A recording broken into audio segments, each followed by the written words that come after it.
Bienvenue à cette vidéo.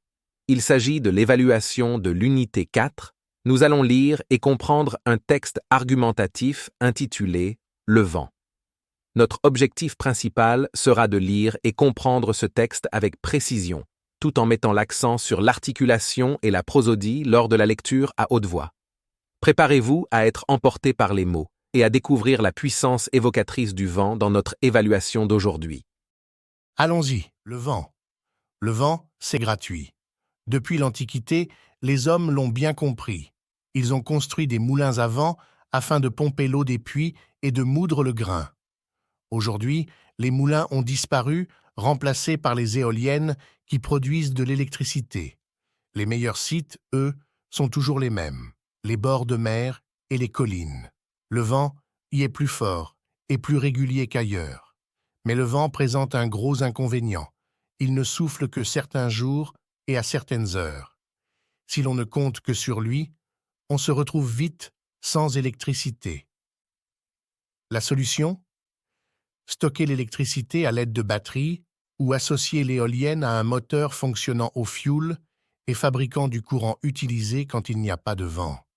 Mais en mer comme sur terre, gare au choix du site, il ne doit pas gêner le commerce maritime, les oiseaux, les pêcheurs, les militaires. Je vous invite à lire les questions de compréhension et à y répondre. Mettez la vidéo en pause et répondez à chaque question. La première question. Quel est le titre du texte?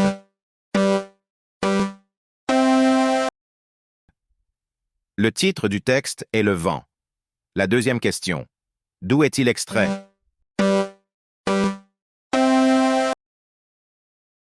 D'après Science et Vie Junior, numéro 152. La troisième question. Quels sont les rôles joués par le vent?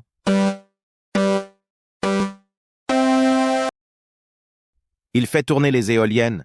La quatrième question. Pourquoi construit-on des éoliennes? Pour produire de l'électricité. La cinquième question.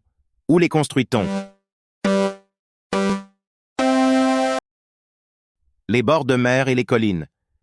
La sixième question. Où stocke-t-on l'électricité produite par les éoliennes?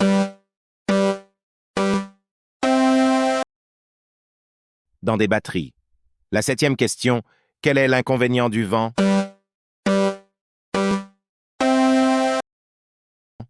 Il ne souffle que certains jours et à certaines heures.